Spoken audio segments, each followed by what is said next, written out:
Yu Suzuki must plug himself in every night as the man was just relentless in the 1980s. Not wanting to sit back and relax after releasing the outstanding Outrun to the world, Yu quickly got to work on a sequel to his original idea for a racing game. Super Hang-On was a follow-up to the Hang-On, which was released a few years prior, and as good a game as Hang-On was, it could have benefited with a few tweaks. And in Super Hang-On, those tweaks were added, and then some. The arcade version of Super Hang-On is similar to the original Hang-On. However, there is now a choice of 4 tracks to race on, which are based on continents, each containing a different number of stages. Each stage is roughly half the length of a stage in the original Hang-On. Africa is the easiest and shortest out of the 4 courses. Asia is the second easiest and is similar in length to the course from the original Hang-On at 10 stages long. The Americas is the second to toughest course, containing 14 stages, and Europe is the hardest course, being 18 stages long. When the player starts a race, they have their choice of 4 songs that will play during the race, a feature borrowed from Outrun. Also, should the player reach the normal maximum speed of 280 km an hour, a turbo button is enabled. Using this button allows the player to reach an even higher top speed of 324 km an hour. And boy oh boy does this game shift, especially on the turbo.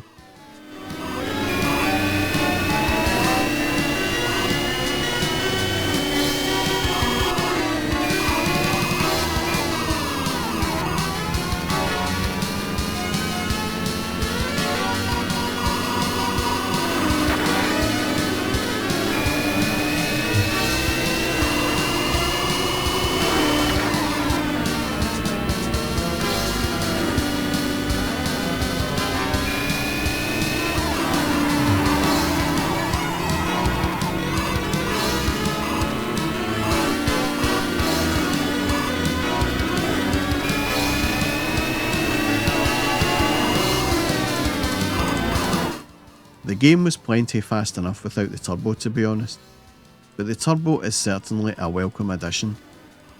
You can complete the Africa setting without the turbo, but for the other continents you need it, and you need to use it on each stage.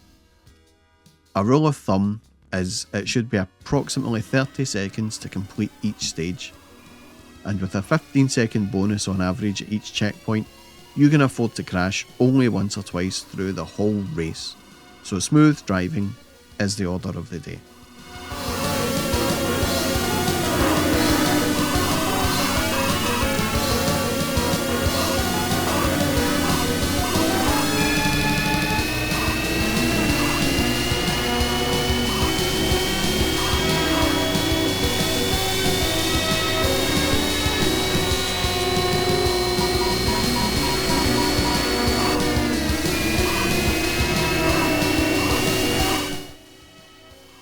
The visuals have seen an obvious improvement over the original, with a high and consistent frame rate throughout the entire game, helping to give the sense of speed. Of course, the use of raster bars and roadside objects help create the immense feeling of speed, and when you hit the turbo, you rocket all the way to 324 km per hour, and 2 sets of flames appear out the exhaust pipes, which looks very freaking cool in my book. The sprites again are a good decent size, and the background again just provides a split between the land and the sky. But they don't look cheap or anything, and to be honest, when playing this game, you just don't have the time to take in all the scenery, as everything moves at this breakneck pace.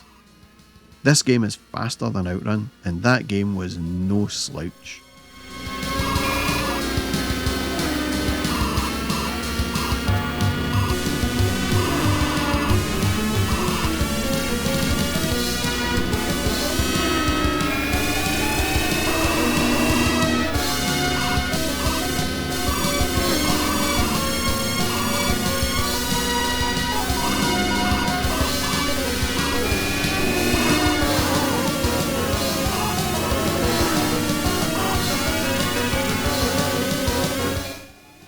Sega were the kings of sprite scaling games of this era, and especially in their racing games, they used it to such good effect that they were unrivaled when it came to racing games.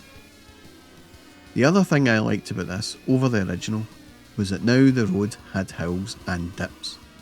It wasn't this continually flat surface, and when belting along the road as you appear over the crest of a hill, you were always cautious to slow down in case there was another rider on the other side, or a sharp bend or something. Just like in real life, I suppose. The music has seen a massive overhaul from the original Hang On. For a start, the player now has a choice of 4 different tracks, which all sound amazing, but I have 2 favourites. Winning Run and Hard Road. Both of them are just outstanding and really sound great when belting along the road at almost 200 miles an hour with the afterburners glowing at the back of your bike. It's simply outstanding. The engine noise on the bike is still just a hum, and it does get quite high pitched with the turbo on, and the tyre screeching is fine. It's not brilliant or anything, it doesn't sound terrible, and it doesn't sound excellent, but when you couple the fast visuals, the excellent soundtrack, and the arcade experience of playing it with the handlebars, or the sit-on version if you were lucky enough to find that, then it does provide one hell of an experience. As a young boy, I never got a chance to play the sit-on cabinet. I played the stand-up one, and I instantly felt this was so much better than Hang On, and that was a good game as well. Years later, when I was in my 20s, I came across a sit-on version of this classic in Blackpool when I was there on a stag do, and I was finally able to try it, and even as an adult, it was one hell of a thrill, believe me. Once I had seen pictures of this game on the Megadrive, I thought it looked so damned impressive. At that point, before the official UK release of the Megadrive, every magazine had described the machine as an arcade for the home, and the screenshots did look impressive, and I knew I had to have it when I eventually got my Megadrive.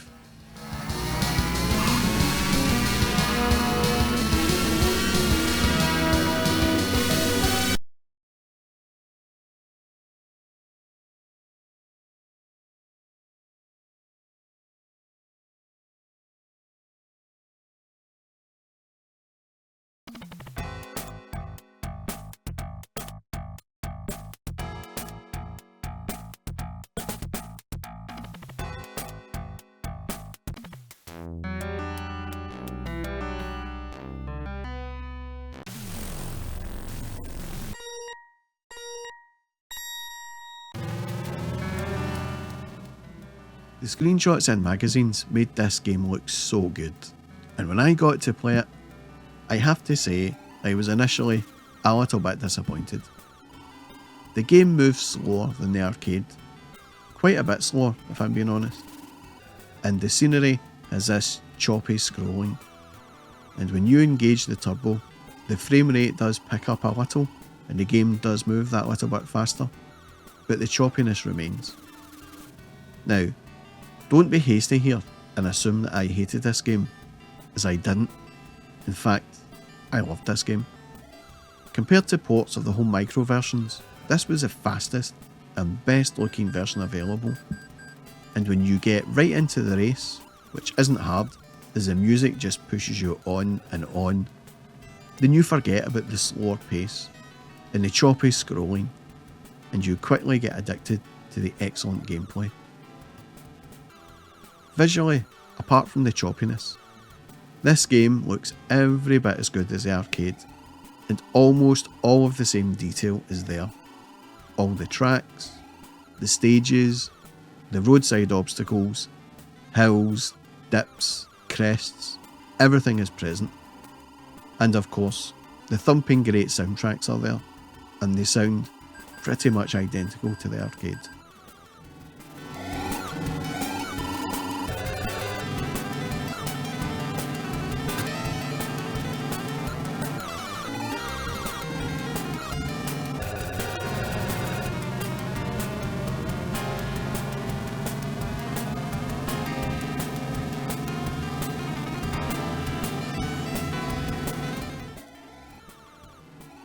The sound of the motorcycle engine sounds a bit deeper, more throaty, more like a V-twin, and I actually prefer that sound. It makes the bike sound much more powerful. All the skid sounds still sound a bit feeble, but hey, it's not like an annoying screech or anything like that. And I think for what the Megadrive could do, it's fine really. The game has all the stages from the arcade, and there is every bit as challenging too. And as if that wasn't enough, there is an original mode as well. At first I thought this was maybe a hang-on version, but it's actually like a career mode. You start off with a basic bike, very little cash and a sponsor, and the object is to race and beat your rival enough times to earn more money and get better sponsors and mechanics. But you also need to keep on top of repairs and maintenance of your motorcycle.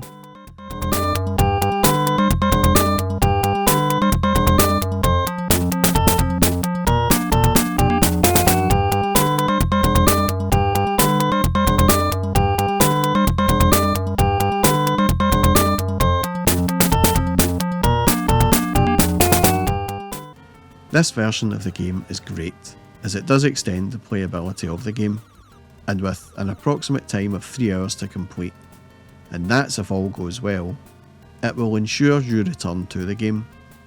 Thankfully, a password system is included, and passwords can now be found online. But in my day, I had to rely on magazines, and nobody wanted to share their codes, so I had to play it through night after night. But as I said before, the password option was a godsend. It was a little on the long side of things though, but as a person who works in cybersecurity, I have to say, everybody should use passwords as long and complex as these in everyday life. Super Hang-On was one of those games that I coveted in those days of pre- and early Megadrive ownership. It was a game that I would spend many a night just staring at reviews and screenshots in magazines, all the while waiting for the day when I would own it. And it was one of my first games I ever bought. In fact, I think it was the fourth game I ever owned.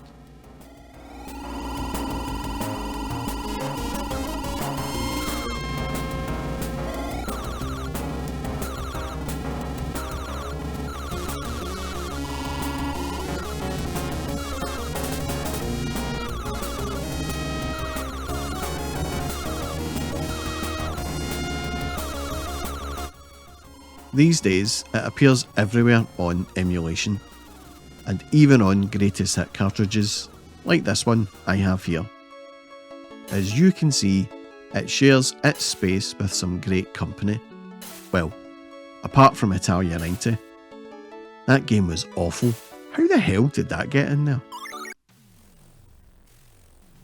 I have enjoyed sharing my thoughts and memories of Super Hang-On. It was, and still is, a great game both in the arcade and on the Megadrive. And I encourage anyone to give it a go, if they haven't done so already. And that was my look back at Super Hang-On. If you like this video, then please do give me a sub and a thumbs up, or maybe even a comment or two below about your memories of Super Hang-On. And a big thank you to all of those that have commented on my videos, and to all of those who have subscribed to my channel. It really does mean a lot, and I do appreciate all of you, so thank you. And that's all from me, folks. Thanks for watching.